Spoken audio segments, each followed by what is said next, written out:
সুরের এই লহরীতেই রয়েছে কবির ভাবনায় জীবন দেবতার স্পর্শ।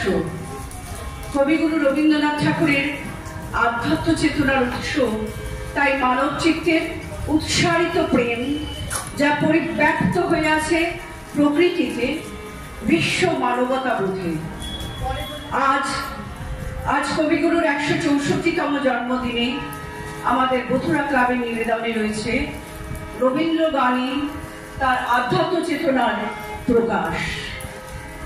বিশ্ব মাঝে যেখানে তোমার বাহু প্রসারিত প্রেম আলোর মতো, সুগন্ধের মতো বয়ে চলে, হে নির্মল জ্যোতির্ময়, তোমার সেই আনন্দ ঘন প্রেমময় আসনখানি আমার হৃদয়ে স্থাপন করো।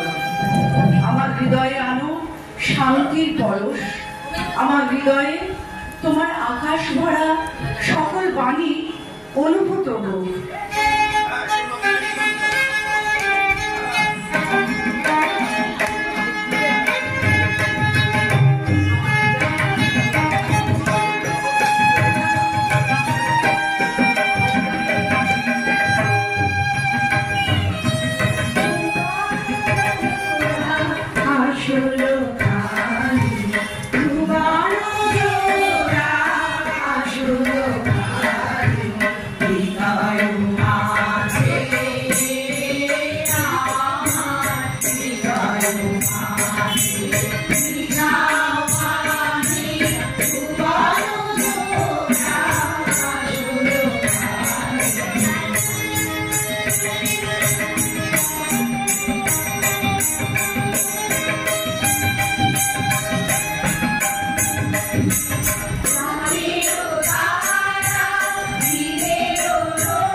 Yeah.